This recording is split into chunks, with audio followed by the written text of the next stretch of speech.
Olá, eu sou o pastor Lourildo Costa e aqui retornamos para concluirmos a última lição da Escola Bíblica Dominical deste trimestre que se finda. Mas antes, queremos elencar os endereços de nossas igrejas aqui no Brasil. Nós pertencemos à Assembleia de Deus, Ministério Missão Europa no Brasil. E o nosso presidente é o apóstolo José Antônio de Castro.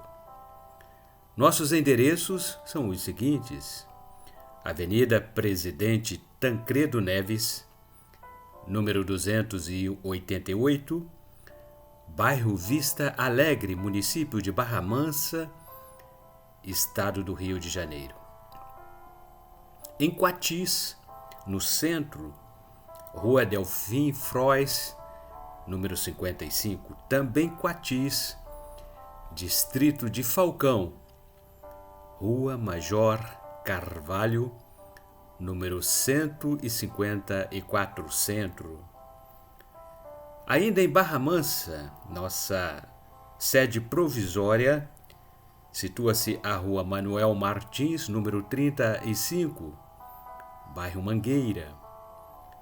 Em Volta Redonda, bairro Santo Agostinho, Rua Belém, número 347, temos como referência o Colégio Municipal Jaime Martins. Em Porto Real, Rua 9, número 164, bairro Freitas Soares, bem na entrada da cidade, em frente ao CRAS. Município de Valença, temos nossa igreja no distrito de Santa Isabel do Rio Preto, a Rua Rodovia, número 20.934, bem próximo à torre de transmissão. Município de Pinheiral, no quilômetro 5, Rua Benjamin Constant, número 3.907. No município mineiro de Santa Rita de Jacutinga, bem no centro, em frente à Praça da Estação, Rua Governador Valadares, número 350. Ainda estado de Minas Gerais, no município de Caratinga, Rua Coronel Antônio Saturnino, número 194, bairro Esperança. Este é o nosso manual de estudos, Ebenezer Dominical. Hoje estaremos estudando a última lição sob a temática missiologia. É uma tarefa que fora delegado por Cristo Jesus à sua igreja e que nesta idade contemporânea tem se tornado um grande desafio. Missão Europa no Brasil. Este é o nosso manual de estudo, revista oficial da nossa Escola Bíblica Dominical. E estaremos então na próxima semana estudando um novo tema, as parábolas de Jesus. Restam pouquíssimas unidades. A nossa revista é uma revista que trata de estudos para os amantes da Escola Bíblica Dominical. Também temos o nosso último lançamento, que fala da pessoa maravilhosa do Espírito Santo.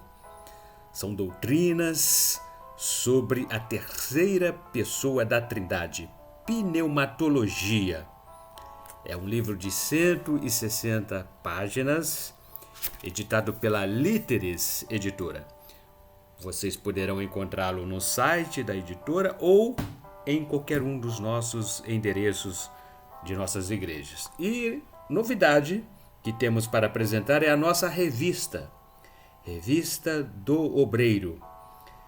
Temos aqui assuntos temáticos, palavras pastorais e estudos que tratam do obreiro aprovado. É o tema desta revista, o tema central. Temos aqui reportagens de capas, tempos trabalhosos ou difíceis. É uma mensagem comentada pelo nosso presidente apóstolo José Antônio de Castro. Também uma entrevista com o pastor Renato Boni, pastor da nossa igreja em Milano, Bollate, na Itália. Uma entrevista com o pastor, primeiro vice-presidente da Convenção Internacional do Ministério Missão Europa. E uma reportagem que trata da procedência do Natal. É uma mensagem comentada por mim e vamos então descobrir a origem pagã das festas natalinas que foram sorrateiramente introduzidas na maioria das igrejas evangélicas. Então, vamos ao nosso tema, a nossa última lição, lição número 13, lição de 30 de junho de 2024. E o tema é uma pergunta, uma interrogação. Qual seria o risco de não cumprir a missão do ID? É uma pergunta que exige respostas. E o nosso texto áureo está baseado no Evangelho de Jesus Cristo, segundo escreveu João, no capítulo 14, versículo 23. Jesus respondeu e disse-lhe: Se alguém me ama, guardará a minha palavra, e meu Pai o amará. E viremos para ele e faremos nele morada. Verdade aplicada. O ID de Jesus não é um pedido, mas uma ordem imperativa. A palavra imperativa vem de imperar, que quer dizer exercer a ordem suprema, dominar, prevalecer. E os principais objetivos específicos desta lição: mostrar a importância de se cumprir o ID de Jesus, explicar por que é preciso cumprir a grande comissão em um mundo que geme sem Deus, e explicar que a responsabilidade que temos é divulgar o nome de Deus. Os nossos textos de referência encontram-se registrados no livro de Atos dos Apóstolos, capítulo 14, versículos 1 a 7.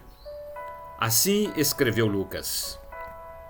E aconteceu que em Icônio entraram juntos na sinagoga dos judeus e falaram de tal modo que creu uma grande multidão, não só de judeus, mas de gregos. Mas os judeus incrédulos incitaram e irritaram contra os irmãos os ânimos dos gentios. Detiveram-se, pois, muito tempo, falando ousadamente acerca do Senhor, o qual dava testemunho à palavra da sua graça, permitindo que por suas mãos se fizessem sinais e prodígios. E dividiu-se a multidão da cidade, e uns eram pelos judeus e outros pelos apóstolos. E havendo um motim, tanto de judeus como dos gentios, como os seus principais, para os insultarem e apedrejarem. Sabendo-o eles, fugiram para Listra e Derbe, cidades de Licaônia, e para a província circunvizinha. E ali pregavam o Evangelho. A introdução diz Dentro deste contexto, Jesus disse que para amá-lo será necessário guardar a sua palavra. O apóstolo Paulo disse à igreja em Corinto: porque já é manifesto que vós sois a carta de Cristo, ministrada por nós e escrita, não com tinta, mas com o Espírito do Deus vivo, não em tábuas de pedra, mas nas tábuas de carne do coração. Livro de segunda epístola do apóstolo Paulo aos Coríntios, capítulo 3, versículo número 3. O título do tópico 1: Amar a Deus é cumprir o ID. A essa altura, quem não cumpre o ID não ama a Deus, porque quem ama a Deus guarda e obedece a sua palavra. É uma carta não autenticada e, por isso, não é reconhecida pelo mundo. Um documento autenticado por autoridades competentes tem seu valor absoluto. Eu considero um cristão que não cumpre a missão do ID como as 5 virgens loucas. O subtópico 1.1 tem por temática: amar a Deus é manter reserva de azeite. Já dissemos que quem não cumpre o ID de Cristo é como as 5 virgens loucas da parábola. Todas eram virgens, tinham suas lâmpadas acesas, mas faltava-lhes reserva. E as loucas disseram às prudentes: dai-nos do vosso azeite, porque as nossas lâmpadas se apagam. Mas as prudentes responderam dizendo: não seja caso que nos falte a nós e a vós. Ide antes aos que o vendem e comprai-o para vós. E, tendo elas ido comprá-lo, chegou o esposo, e as que estavam preparadas entraram com ele para as bodas, e fechou-se a porta. Evangelho de Jesus Cristo, segundo escreveu Mateus, capítulo 25, versículos 8 a 10. Amar a Deus verdadeiramente é manter reserva de azeite na botija. Subtópico 1.2. Amar a Deus é dar muito fruto. Quem não cumpre o ID de Cristo é vara que não dá frutos. Evangelho de Jesus Cristo, segundo escreveu João, capítulo 15, versículo 6. Se alguém não estiver em mim, será lançado fora como a vara e secará. E os colhem e lançam no fogo e ardem. A vara que não der frutos será lançada ao fogo. Segundo comentários de Albert Barnes, um ramo, quando é cortado do tronco, ele murcha, seca e morre. O mesmo processo ocorre com a alma desconectada do tronco principal, que é Cristo, a videira verdadeira. Ela se torna como um galho seco que só serve para ser lançada ao fogo como lenha. Amar a Deus de verdade é dar muito fruto.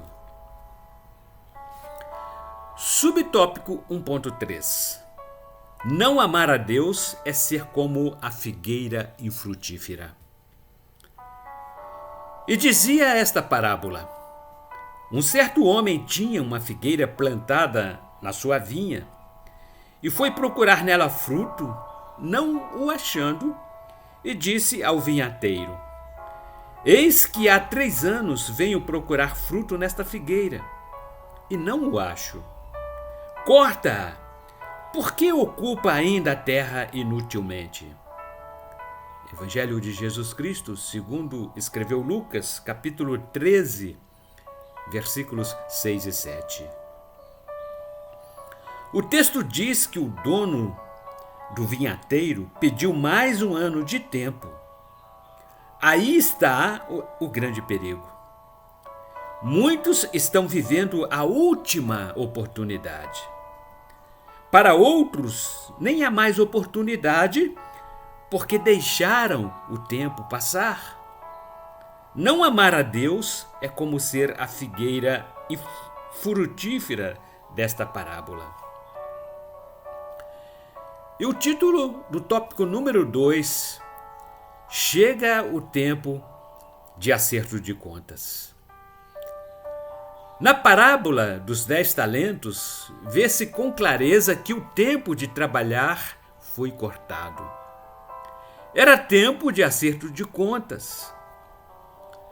Evangelho de Jesus Cristo, segundo escreveu Mateus capítulo 25, versículos 24 a 27, dizem: Mas, chegando também o que recebera 1 talento, disse: Senhor, eu conhecia-te, que és um homem duro, que ceifas onde não semeaste e ajuntas onde não espalhaste. E, atemorizado, escondi na terra o teu talento. Aqui tens o que é teu. Respondendo, porém, o seu senhor disse-lhe: Mau e negligente servo, sabias que ceifo onde não semeei e ajunto onde não espalhei? Devias então ter dado o meu dinheiro aos banqueiros, e quando eu viesse, receberia o meu com os juros. No versículo 30, a sentença foi proclamada ao servo infiel, que diz assim: Lançai, pois, o servo inútil nas trevas exteriores. Ali haverá pranto e ranger de dentes. Capítulo 25, versículo número 30. O tempo de acerto de contas chegou. Subtópico 2.1. Todos devem ir ao campo. Quero deixar bem claro, à luz da Bíblia, que ninguém é obrigado a produzir igual ao outro, ou seja, ter a mesma habilidade na missão do ID. Mas todos devem ir ao campo, que é o mundo. Evangelho de Jesus Cristo, segundo escreveu Mateus capítulo 13, versículo 3, e falou-lhe de muitas coisas por parábolas, dizendo: Eis que o semeador saiu a semear. Esta parábola do semeador diz: um produzia 100, outro 60, outro 30. O importante é produzir. A responsabilidade que temos como salvos em Cristo é divulgar o seu nome como Salvador e Senhor da nossa vida. Todos os salvos, sem exceção, devem ir ao campo. Subtópico 2.2. A porta do céu é estreita. A porta do céu é estreita e parece que fica mais estreita ainda quando pensamos no tamanho da nossa responsabilidade. A parábola dos 10 talentos, comentada no tópico número 2, mostra que cada cristão é dotado de certa capacidade. Deus exige de nós segundo a nossa própria capacidade. O crente salvo tem sempre um talento e, automaticamente, um dever conforme esse talento. Todos devem trabalhar para o Senhor. O título do subtópico 2.3: O coração do homem é enganoso. O que não podemos deixar é sermos enganados pelo nosso coração. O profeta Jeremias escreveu: Enganoso é o coração, mais do que todas as coisas, e desesperadamente corrupto. Quem o conhecerá? Livro do profeta Jeremias, capítulo 17, versículo número 9. Quantas vezes o nosso coração engana a nós mesmos? Com base nisso, as Escrituras Sagradas dizem: sobre tudo que se deve guardar, guarda o teu coração, porque dele procedem as fontes da vida. Provérbios de Salomão, capítulo 4, versículo número 23. O coração do homem pode enganar. Muitos acham que já estão salvos e isso lhes basta. Não se deixe enganar. O Senhor é tardio em irar-se, mas grande em poder, e ao culpado não tem por inocente. O Senhor tem o seu caminho na tormenta e na tempestade, e as nuvens são o pó dos seus pés. Livro do profeta Naum, capítulo 1, versículo número 3. Tópico número 3. Ainda como temática, o coração do homem é enganoso. Em Provérbios, Salomão escreveu que o caminho dos justos é como a luz radiante. Está escrito que é do interior do ser humano que procedem todas as fontes que dão vida. Livro de Provérbios de Salomão, capítulo 4, versículo 23 diz: sobre tudo que se deve guardar, guarda o teu coração, porque dele procedem as fontes de vida. As Sagradas Escrituras fazem referência ao coração do homem de uma maneira bastante esclarecedora. Elas falam do coração como o núcleo, o âmago do ser. Ele funciona como a mesma função de um reservatório, ou seja, no coração aloja-se tudo o que somos. Certa vez Jesus saiu para o monte e passou a noite em oração. Ao amanhecer, chamou os seus discípulos e lhes disse: o homem bom, do bom tesouro do seu coração, tira o bem, e o homem mau, do mau tesouro do seu coração, tira o mal, porque da abundância do seu coração fala a boca. Evangelho de Jesus Cristo, segundo escreveu Lucas, capítulo 6, versículo número 45. Do nosso coração origina-se a fonte da qual tiramos coisas boas que edificam, mas também podemos dar origem ao mal, porque o coração do homem é enganoso. Subtópico 3.1. Levar o verdadeiro Deus à terra de milhares de deuses. A Índia é um exemplo de nação que oferece o maior desafio que se pode abraçar no campo da evangelização dos povos. Qual seria os riscos se não cumprirmos o ID de Jesus? Todos conhecem a Índia como o país de milhares de deuses. Até os animais são venerados como deuses.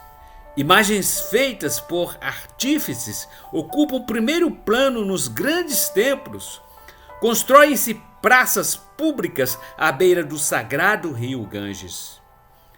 Eu mesmo tive a oportunidade de realizar um trabalho missionário em locais onde milhares de pessoas desconhecem o Deus verdadeiro.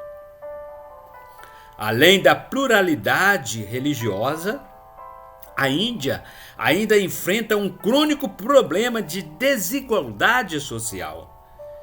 Mais de 200 milhões de pessoas encontram-se em condição de mísera ou de miséria absoluta. Por causa da cegueira espiritual, os indianos entregam-se ao apelo emocional oferecido pelo hinduísmo. E o tópico 3.2 tem por título o seguinte: o hinduísmo é uma entre as muitas religiões que oferecem riscos à não evangelização. A seita do hinduísmo abarca uma série de miscigenação de várias crenças. Sua religião diz oferecer liberdade para que os seus adeptos possam cultuar os mais variados deuses dentro de uma mesma crença. Os seus seguidores prestam cultos de adoração aos mais diversos deuses. Uma das maiores aberrações que pude observar quando lá estive foi observar famílias inteiras venerando deuses dentro das águas do rio Ganges. Ali, milhares de pessoas banham-se em águas pútridas em meio a cadáveres que boiam sobre as águas do rio. Os hindus acreditam que o rio Ganges é sagrado e que por isso tem o poder de purificar a alma de quem nele fizer um mergulho. Aceitam a ideia de que todo esse sacrifício propiciá-lo-ás uma vida próspera na próxima reencarnação. Qual seria o risco de não os evangelizar? E o subtópico 3.3 tem por título: chegar com as mãos cheias diante do Senhor.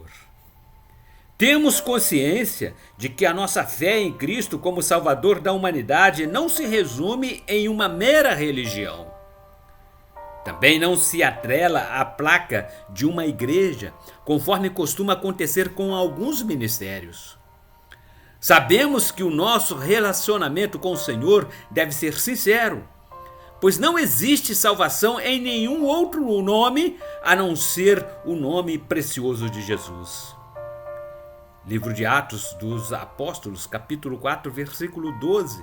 E em nenhum outro há salvação, porque também debaixo do céu nenhum outro nome há dado entre os homens, pelo qual devamos ser salvos. O Senhor Jesus subiu aos céus e nos deixou a grande comissão. Ele disse: e chegando-se Jesus, falou-lhes dizendo: é-me dado todo o poder no céu e na terra. Portanto, ide, fazei discípulos de todas as nações, batizando-os em nome do Pai, e do Filho, e do Espírito Santo, ensinando-os a guardar todas as coisas que eu vos tenho mandado. E eis que eu estou convosco todos os dias, até a consumação dos séculos. Amém. Evangelho de Jesus Cristo, segundo escreveu Mateus, capítulo 28, versículos 18 a 20. A vida só tem sentido quando a vivemos de acordo com a vontade soberana do Senhor. Deus capacita-nos com um propósito. Não podemos chegar diante do Senhor com as nossas mãos vazias. E terminando estas 13 lições, a nossa conclusão: somos conscientes de nossa missão. Eis um conselho que deixo para você. Comece urgentemente a executar o ID de Cristo. O ID é como uma escada com vários degraus. Começa em Jerusalém e vai até os confins da terra. Jerusalém pode ser a sua casa, o seu trabalho, a cidade onde você mora. Existem crentes que nunca sentiram o gosto de levar uma alma até Cristo. Quando alguém leva uma alma até Jesus e a vê descendo as águas batismais, o gozo é muito grande. Dificilmente esse ganhador de almas contentar-se-á em ter ganho apenas uma alma. Nos 4 evangelhos, em quase todos os discursos de Jesus, o assunto girava em torno de acrescer almas para o reino de Deus. Assim, concluímos os nossos estudos deste trimestre sobre missiologia.